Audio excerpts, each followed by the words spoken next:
am your English teacher, Vani, and I am so happy to welcome you to our learning journey with Nova Learn Books, an imprint of Mount Enlightenment International.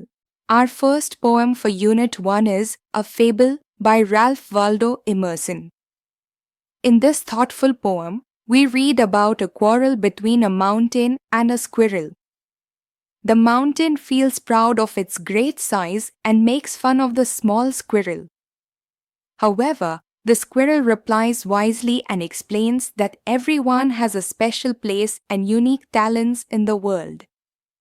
The poem beautifully teaches us that size does not decide importance.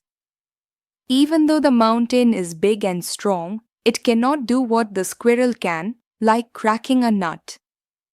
In the same way, the squirrel may be small, but it has its own abilities and value. सबसे ऊपर एक बहुत ही प्रेरणादायक विचार quote लिखा है, the creation of 1,000 forests is in one acorn. Ralph Waldo Emerson यहाँ समझाना चाहते हैं कि एक छोटा सा बलूत का फल एकॉर्न अपने अंदर हजारों जंगलों को जन्म देने की शक्ति रखता है। बस उसे सही मिट्टी और समय की जरूरत होती है। आगे लिखा है, when humans build a connection with nature through time, care and effort, it can grow into something meaningful and lasting. इसका अर्थ है कि जब हम इंसान समय, देखभाल और अपनी मेहनत के जरिए प्रकृति के साथ एक जुड़ाव या रिश्ता बनाते हैं, तो वो एक बहुत ही अर्थपूर्ण और लंबे समय तक चलने वाले बंधन में बदल सकता है। This bond teaches us the importance of patience, persistence, and the understanding that truly valuable results take time, attention, and consistent care. ये गहरा रिश्ता या बंधन हमें धैर्य, पेशेंस और निरंतर प्रयास यानी दृढ़ता का महत्व सिखाता है।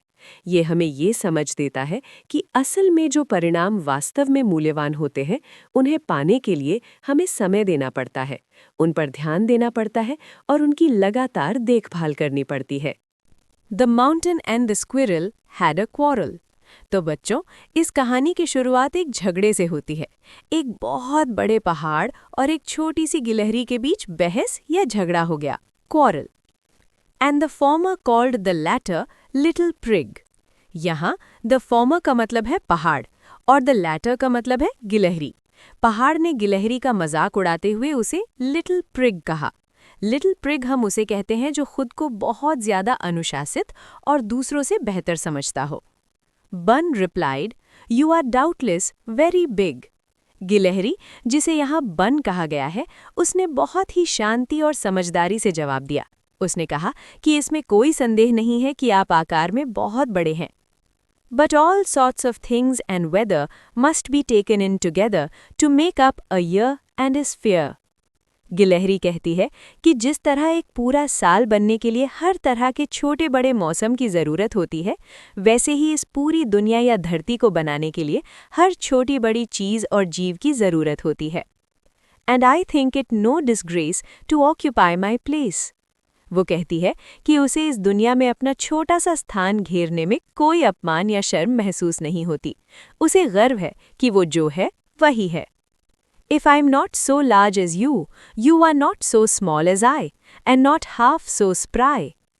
गिलहरी पहाड़ को याद दिलाती है कि अगर मैं आपकी तरह बड़ी नहीं हूँ, तो आप भी मेरे जितने छोटे नहीं हैं, और सबसे बड़ी बात, आप मेरे आधे भी फुर्तीले नहीं हैं।